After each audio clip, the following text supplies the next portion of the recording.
ನಮಸ್ತೆ ಸ್ನೇಹಿತರೆ, ಕವಿತಾ ಫ್ಯಾಷನ್ ಲೋಕಕ್ಕೆ ಸ್ವಾಗತ. ಎಲ್ಲರೂ ಹೇಗಿದ್ದೀರಾ? ಎಲ್ಲರೂ ಚೆನ್ನಾಗಿದ್ದೀರಾ ಅಂದ್ಕೊಂಡು ಇವತ್ತಿನ ವೀಡಿಯೋ ಮಾಡ್ತಾಯಿದ್ದೀನಿ. ಇವತ್ತಿನ ವೀಡಿಯೋದಲ್ಲಿ ನಾನು ಯಾವ ಥರ ವರ್ಕ್ ಮಾಡೋದನ್ನು ತೋರಿಸ್ತಾ ಇದ್ದೀನಿ. ಇದು ಬ್ಲೌಸ್ ಪೀಸ್ ಬಂದು ನೋಡಿ, ರೆಡ್ಡು ಮತ್ತು ಗೋಲ್ಡ್ ಮಿಕ್ಸಿಂಗ್ ಕಲರ್ ಇದೆ ಬ್ಲೌಸ್ ಪೀಸ್. ಇದು ಒಂದು ಕಡೆ 10 ಇಂಚು ಬಾರ್ಡ್ರ್ ಇದೆ, ಒಂದು ಕಡೆ 4 ಇಂಚು ಬಾರ್ಡ್ರ್ ಇದೆ. ಸ್ಯಾರಿ ಬಂದು ಹಾಫ್ ವೈಟ್ ಕಲರು, ಒಂಥರ ಸಿಮೆಂಟ್ ಲೈಟ್ ಕಲರು, ಒಂದು 2-3 ಕಲರ್ ಮಿಕ್ಸ್ ಇದೆ. ಅದಕ್ಕೆ ನಾನು ಕಸ್ಟಮರು ನಮಗೆ ಡಿಸೈನ್ ಮಾಡಿಕೊಡಿ, ಮಿಷಿನ್ ವರ್ಕ್ ಮಾಡಿಕೊಡಿ ಅಂತ ತಂದು ಕೊಟ್ಟಿದ್ರು. ಅಂದರೆ ಸ್ಲೀವ್ಗೆ ಬಾರ್ಡ್ರು ದೊಡ್ಡದಿರೋದ್ರಿಂದ 10 ಇಂಚ್ ಬಾರ್ಡ್ ಇರೋದ್ರಿಂದ ಅವರು ನನಗೇನು ಸ್ಲೀವ್ಗೇನು ಡಿಸೈನ್ ಬೇಡ, ಫ್ರಂಟು ಬ್ಯಾಕ್ ಮಾತ್ರ ಮಾಡಿಕೊಡಿ, ಸಿಂಪಲ್ಲಾಗಿ ಮಾಡಿಕೊಡಿ, ತುಂಬ ಗ್ರ್ಯಾಂಡೇನು ಬೇಡ ಅಂತಂದರು. ಇವರು ಸ್ವಲ್ಪ ಅಂದರೆ ಒಂದು 40 ಮೇಲೆ ಏಜ್ ಆಗಿದೆ ಇವರಿಗೆ. ನನಗೆ ಓವರ್ ಡಿಸೈನ್ ಏನು ಬೇಡ, ನನಗೆ ಮಾಡಿಕೊಡಿ ವರ್ಕು ಅಂತ ಹೇಳಿದರು. ಇವರಿಗೆ ಆಲ್ರೆಡಿ ನಾನು ಒಂದು ಬ್ಲೌಸ್ ವರ್ಕ್ ಮಾಡಿಕೊಟ್ಟಿದ್ದೀನಿ. ಮತ್ತು ತುಂಬ ಬ್ಲೌಸ್ಗಳನ್ನ, ಲೈನಿಂಗ್ ಬ್ಲೌಸ್ಗಳನ್ನ ಸ್ಟಿಚ್ ಮಾಡಿ ಕೊಟ್ಟಿದ್ದೀನಿ. ಇವರು ಹಳೆ ಕಸ್ಟಮರ್ ಆಗಿರ್ತಾರೆ, ನಮ್ಮ ಶಾಪ್ ಹತ್ರನೇ ಇರೋದು. ಇವರು ಮದುವೆಗೆ ಹೋಗಬೇಕು, ಒಂದು ಬ್ಲೌಸ್ ಸಿಂಪಲ್ಲಾಗಿ ವರ್ಕ್ ಮಾಡಿಕೊಡಿ ಅಂದರು. ಸ್ವಲ್ಪ ಈ ವಾರದಲ್ಲಂತೂ ತುಂಬ ಬ್ಯುಸಿ ಇರೋದ್ರಿಂದ ನಾನು ಸರಿ ಅಂತ ಒಂದೇ ಬ್ಲೌಸ್ ಅಲ್ವಾ ಅಂತ ಈಸ್ಕೊಂಡು ಮಾಡಿದೆ. ನೋಡಿ, ಇದು ನಾನು ಫ್ರಂಟು ನೆಕ್ ಬಂದು ಇವ್ರದ್ದು ಅಗಲ ಬಂದು 2.5 ಇಂಚ್ ಇರುತ್ತೆ.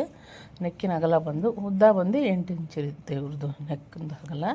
ಇದಕ್ಕೆ ನಾನು ಎರಡು ಕಲರ್ ಥ್ರೆಡ್ ತೊಗೊಂಡಿದ್ದೀನಿ, 3 ಕಲರ್ ಥ್ರೆಡ್ ತೊಗೊಂಡಿದ್ದೀನಿ ನಾನು. ಇದಕ್ಕೆ ಜರಿ ಥ್ರೆಡ್ಡು ಸಿಲ್ವರ್ ಕಾಪರ್ ಕಲರ್ ಒಂದು, ಮತ್ತು ರೆಡ್ ಕಲರು ಸಿಲ್ಕ್ ಥ್ರೆಡ್ ಒಂದು, ಮತ್ತು ಲೈಟ್ ಕ್ರೀಮಲ್ಲಿ ಸ್ವಲ್ಪ ಗೋಲ್ಡಿಸ್ಟ್ ಬರುತ್ತೆ ಸ್ಯಾರಿ, ಆ ಕಲರ್ ಒಂದು 3 ಕಲರ್ ಥ್ರೆಡ್ ತೊಗೊಂಡು ವರ್ಕ್ ಮಾಡ್ತಾಯಿದ್ದೀನಿ ನಾನು ಇವಾಗಿದು. ನೋಡಿ, ಇದು ತುಂಬ ಸಿಂಪಲ್ಲಾಗಿ ಮಾಡಿದ್ದೀನಿ. ಯಾರು ಬೇಕಾದ್ರೂ ಮಾಡೋದು, ಹೊಸ್ದಾಗಿ ಕಲಿತಿರೋರು ಟ್ರೈ ಮಾಡ್ಬೋದು. ಅಂದರೆ ಈಗ ಹೊಸ್ದಾಗಿ ಕಲಿತಿರೋರು ಈ ಥರ ಪುಟ್ಟ ಡಿಸೈನ್ಗಳನ್ನ ಹಾಕ್ಕೊಳ್ತಾ ಹೋಗಿ, ತುಂಬ ಚೆನ್ನಾಗಿ ಬರುತ್ತೆ. ಮತ್ತು ಈ ವಾರ ಅಂತೂ ವರ್ಕ್ ಬ್ಲೌಸು ತುಂಬ ಇದ್ದಾವೆ. ವರ್ಕ್ ಬ್ಲೌಸ್ ಮಾಡೋಕ್ಕೆ ಡೈಲಿ ಒಂದೊಂದು ವರ್ಕ್ ಬ್ಲೌಸ್ ಮಾಡೋದು, ಬ್ಲೌಸ್ ಸ್ಟಿಚ್ ಮಾಡೋದು, ವರ್ಕ್ ಬ್ಲೌಸ್ ಮಾಡೋದು, ಬ್ಲೌಸ್ ಸ್ಟಿಚ್ ಮಾಡೋದು, ಈ ಥರ ಆಗ್ಬಿಟ್ಟಿದ್ದಾವೆ. ಒಂದು ಮದುವೆ ಬ್ಲೌಸ್ ಆರ್ಡ್ರ್ ಬಂದಿದೆ, ಅದು ಒಂದು 4 ಬ್ಲೌಸು ವರ್ಕ್ ಇದೆ. ಅಂದರೆ ಅವರು ಸಹ ನನಗೆ ಓವರ್ ಡಿಸೈನ್ ಏನೂ ಬೇಡ, ಸ್ವಲ್ಪ ಮೀಡಿಯಮ್ ಆಗಿರಲಿ, ಡಿಸೈನ್ ಚೆನ್ನಾಗಿರಲಿ ಅಂತ ಹೇಳಿದರು. ನನ್ನ ಚಾಯ್ಸ್ಗೆ ಒಪ್ಪಿಸ್ಬಿಟ್ಟಿದ್ದಾರೆ ಅವರು ಕಸ್ಟಮರ್ಗಳು.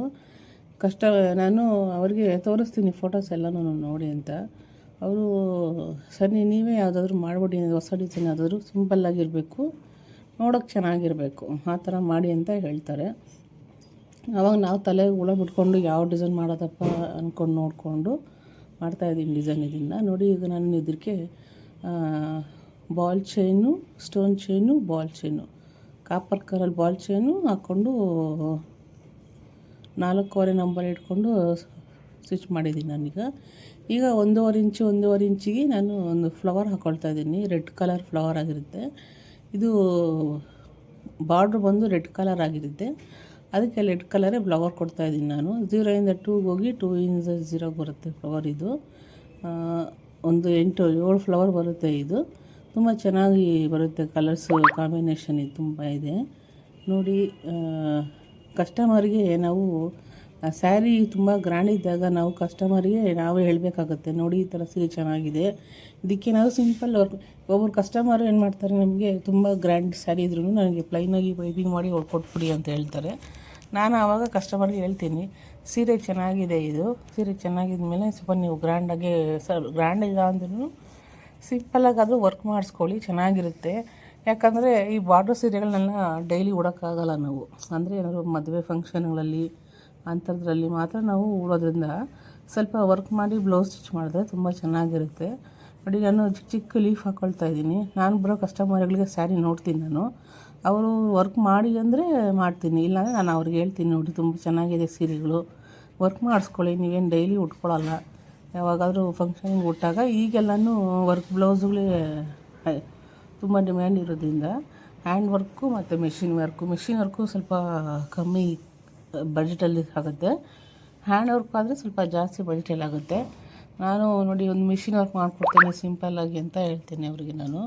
ಅವ್ರಿಗೆ ಹೇಳಿದಾಗ ಒಬ್ಬೊಬ್ಬರು ಸರಿ ಮಾಡಿ ಅಂತ ಹೇಳ್ತಾರೆ. ಆಲ್ಮೋಸ್ಟ್ ಕಸ್ಟಮರ್ಗಳು ಮಾಡಿ ಅಂತಲೇ ಹೇಳೋದು. ಸ್ವಲ್ಪ ಲೋ ಬಜೆಟಲ್ಲಿರೋರು ಇಲ್ಲ ಬೇಡ ಪರವಾಗಿಲ್ಲ, ಒಂದು ಪೈಪಿಂಗ್ ಹಾಕಿ ಲೇಸ್ ಹಾಕ್ಕೊಟ್ಬಿಡಿ ಅಂತಾರೆ. ಸರಿ ಅಂದ್ಬಿಟ್ಟು ನಾನು ಹೇಳ್ತೀನಿ ನಾನು ಅವರಿಗೆ ಮಾಡಿಸ್ಕೊಳ್ಳಿ ಚೆನ್ನಾಗಿರುತ್ತೆ ಅಂತ. ಒಬ್ಬರು ಇಲ್ಲ ಬೇಡ ಅನ್ನೋರಿಗೆ ಜಾಸ್ತಿ ಫೋರ್ಸ್ ಮಾಡಿ ಏನೂ ಹೇಳಲ್ಲ ನಾನು.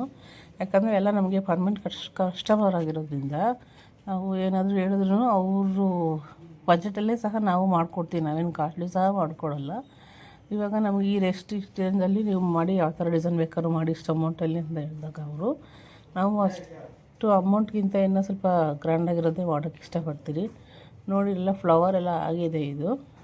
ಇವಾಗ ಇದನ್ನು ಬಳ್ಳಿ ಥರ ಬರ್ಕೊಳ್ತೀನಿ ಫಸ್ಟು. ಅದೇ ಹೇಳಿದ್ನಲ್ಲ, ಕ್ರೀಮ್ ಕಲರು ಗೋಲ್ಡ್ ಮಿಕ್ಸಿಂಗು ಜರಿ ಥ್ರೆಡಲ್ಲಿ. ಆಮೇಲೆ ಚಿಕ್ಕ ಚಿಕ್ಕದಾಗಿ ಆ ಕಡೆಗೆ ಒಂದು ಲೀಫು ಈ ಕಡೆಗೆ ಒಂದು ಲೀಫು ಹಾಕ್ಕೊಳ್ತೀನಿ.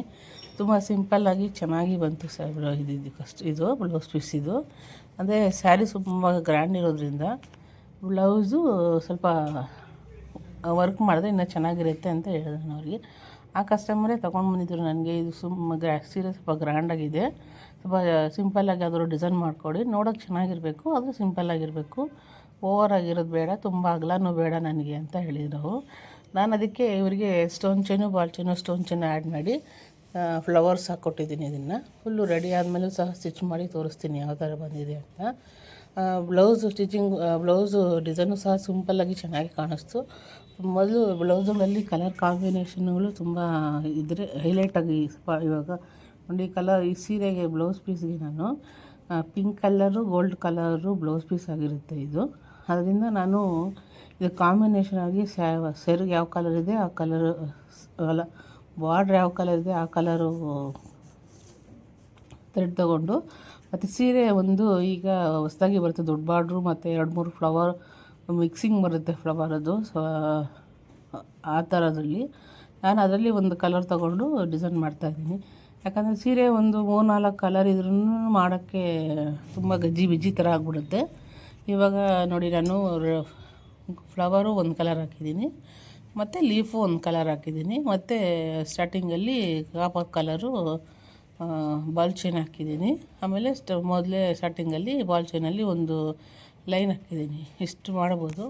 ಇಲ್ಲ ನನಗೆ ಇದಕ್ಕಿಂತ ಇನ್ನೂ ಗ್ರ್ಯಾಂಡ್ ಬೇಕು ಅನ್ನೋರು ಪೈಪಿಂಗ್ ಥ್ರೆಡನ್ನು ಫಿಲಪ್ ಮಾಡಿ ಅದಕ್ಕೆ ಆ ಕಡೆ ಈ ಕಡೆ ಬಾಲ್ ಚೈನು ಗೋಲ್ಡ್ ಚೈನು ಹಾಕ್ಕೊಂಡು ಆ ಥರನೂ ಮಾಡ್ಬೋದು. ಅದು ಇನ್ನೂ ಸ್ವಲ್ಪ ಅಗಲ ಬರುತ್ತೆ ಮತ್ತು ಗ್ರ್ಯಾಂಡಾಗಿ ಬರುತ್ತೆ ಇದು.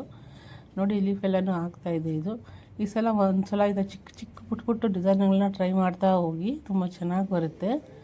ಮತ್ತು ನಾವು ಈ ಕೆಲಸನ ಡೈಲಿ ನಾವು 1 ಅವರು ಪ್ರಾಕ್ಟೀಸ್ ಮಾಡ್ತಾ ಹೋದರೆ ಫಿನಿಶಿಂಗು ಸಹ ಅದು ತುಂಬ ಚೆನ್ನಾಗಿ ಬರುತ್ತೆ. ಫಿನಿಶಿಂಗು ಇದು ನೋಡಿ ನಾನು ಲೀಫ್ ಎಲ್ಲ ಹಾಕ್ಕೊಂಡಿದ್ದೆ. ಮತ್ತು ನಮಗೆ ಯಾವ ಕಡೆ ನಮಗೆ ಕರೆಕ್ಟಾಗಿ ಮಾಡೋಕ್ಕೆ ಆಗುತ್ತೆ, ಅಡ್ಜಸ್ಟ್ಮೆಂಟ್ ಆಗುತ್ತೆ ಅನ್ನೋರು ತಿರುಗಿಸ್ಕೊಂಡು ನಾವು ಯಾವ ಕಡೆ ಆದರೂ ಮಾಡ್ಕೊಳ್ಬೋದು. ಫಿನಿಶಿಂಗ್ ಚೆನ್ನಾಗಿ ಬರಬೇಕು ಅಷ್ಟೇ ಡಿಸೈನ್ಸಲ್ಲಿ. ನೋಡಿ ಯಾವ ಥರ ಬರ್ತಾಯಿದೆ. ಯಾರ್ಯಾರು ನನ್ನ ಚಾನಲ್ನ ಸಬ್ಸ್ಕ್ರೈಬ್ ಆಗಿಲ್ಲೋ ಸಬ್ಸ್ಕ್ರೈಬ್ ಮಾಡ್ಕೊಂಡು ನೋಡಿ. ಸಬ್ಸ್ಕ್ರೈಬ್ ಮಾಡ್ಕೊಂಡಿರೋ ಲೈಕ್ ಮಾಡಿ, ಶೇರ್ ಮಾಡಿ. ಏನಾದರೂ ಕಮೆಂಟ್ ಇದ್ದರೆ ಕಮೆಂಟ್ ಹಾಕಿ, ಇಲ್ಲ ನಿಮಗೆ ಯಾವ ಥರ ಡಿಸೈನ್ ಮಾಡಬೇಕು ಅನ್ನೋದನ್ನು ಕಮೆಂಟ್ ಮಾಡಿ ಕಳಿಸಿ. ಯಾಕೆ ಅದೇ ಥರ ಡಿಸೈನ್ ಮಾಡೋಕ್ಕೆ ನಾನು ಪ್ರಯತ್ನ ಪಡ್ತೀನಿ. ನಾನು ನೋಡಿ ಯಾವ ಥರ ಬರ್ತಾಯಿದೆ ಡಿಸೈನ್ಸು. ಮತ್ತು ಎಲ್ಲರೂ ನನ್ನ ಚಾನಲ್ನ ನೋಡಿ ಸಬ್ಸ್ಕ್ರೈಬ್ ಮಾಡ್ಕೊಳ್ಳಿ. ಸಬ್ಸ್ಕ್ರೈಬ್ ಮಾಡ್ಕೊಂಡಿರೋರು ಲೈಕ್ ಮಾಡಿ, ಶೇರ್ ಮಾಡಿ, ಕಮೆಂಟ್ ಮಾಡಿ. ನೋಡಿ ಫುಲ್ಲು ರೆಡಿ ಆದಮೇಲೆ ಸಹ ತುಂಬ ಚೆನ್ನಾಗಿ ಬರುತ್ತೆ ಡಿಸೈನ್ಸ್ ಇದು. ನೋಡಿ ಯಾವ ಥರ ಬರ್ತಾಯಿದೆ. ಈ ಥರ ಡಿಸೈನ್ಸ್ಗಳನ್ನ ಹೊಸ್ದಾಗಿ ಕಲಿತಿರೋರು ಆರಾಮಾಗಿ ಮಾಡ್ಕೊಳ್ಬೋದು. ಇನ್ನೂ ಚಿಕ್ಕ ಪುಟ್ಟ ಡಿಸೈನ್ಸ್ ಸಹ ಇದ್ದಾವೆ. ಆದರೂ ಸಹ ನೆಕ್ಸ್ಟ್ ವೀಡಿಯೋದಲ್ಲಿ ಹಾಕ್ತೀನಿ ನಾನು. ತುಂಬ ಓವರಾಗಿ ಡಿಸೈನ್ ಏನು ಮಾಡ್ತಾಯಿಲ್ಲ, ಎಲ್ಲ ಆದಷ್ಟು ಸ್ವಲ್ಪ ಸಿಂಪಲ್ಲಾಗೆ ಮಾಡ್ತಾಯಿದ್ದೀನಿ ಡಿಸೈನ್ಸ್ಗಳೆಲ್ಲನೂ. ಇವನ್ನ ನೋಡಿ ಫುಲ್ಲು ರೆಡಿ ಆದಮೇಲೆ ನೋಡಿ ಫ್ರಂಟ್ ಈ ಥರ ಬರುತ್ತೆ, ಬ್ಯಾಕ್ಗೆ ಈ ಥರ ಬರುತ್ತೆ, ಸ್ಲೀವ್ಗೇನೂ ಇಲ್ಲ. ಇದು ತುಂಬ ಚೆನ್ನಾಗಿ ಬಂದಿದೆ. Thank you.